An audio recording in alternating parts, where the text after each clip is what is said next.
গান তিনি লিখেছেন, বহু বিখ্যাত মানুষ তার গান গেয়েছেন, লেখা। আমরা সেই মানুষটাকে আজকে শ্রদ্ধা জানালাম। ভারত বাংলাদেশ কালচারাল সোসাইটির সম্পাদক হিসাবে আমি ওনাকে আজকে ভারত বঙ্গরত্ন সম্মানে সম্মানিত করলাম। আমরা গর্বিত, আমাদের দুই বাংলা গর্বিত যে আমরা রবীন মুখোপাধ্যায়ের মতো একজন শিল্পীকে পেয়েছি।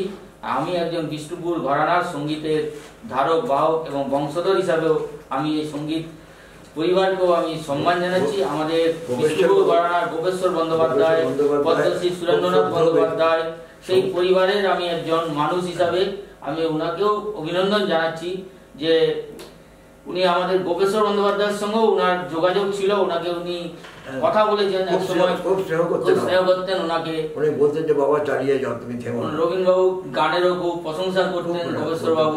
আমরা অনেক বিভিন্ন জায়গায় পড়েছি, জেনেছি আমরা ওনাকে, এবং উনি বহু মানুষের সঙ্গে সঙ্গ দিয়েছেন। আচ্ছা, দুই বাংলা তোমরা যখন দুই বাংলা মানুষরা আরো কিছু বলবেন? হ্যাঁ, বলতে চাইছি দুই বাংলা থেকে যখন এসছো তখন একটু কথা বলি যে ওই বাংলার সঙ্গে কিন্তু আমার একটা সম্পর্ক আছে। সেই সম্পর্কটা হচ্ছে আমার বাবা রেলে কাজ করতেন, বেঙ্গল আসাম রেলওয়েতে। উনি কন্ট্রোল অফ স্টোর্স হিসেবে রিটায়ার করেছিলেন। তো উনি যখন সৈয়দপুরে পোস্টিং ছিলেন ওনার, সেই সময় আমি সৈয়দপুর হাই স্কুলে পড়েছি। সেখান থেকে আমি ম্যাট্রিক পাস করেছি। এরপরে ওই স্কুলের নাম ছিল Saidpur railway high school, high English school, ওখান থেকে পাস করেছি।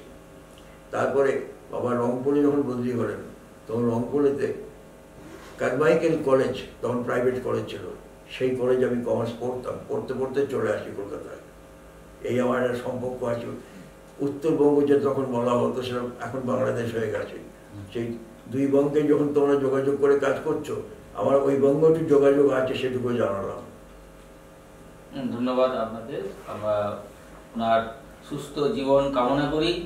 ওনার ১০০তম জন্মদিন যাতে পালিত হবে সে আশা করব। উনি আরো আমাদের মধ্যে দীর্ঘদিন বাঁচুন, আমরা তাকে চাই। উনি আরো সৃষ্টি করে যান গান।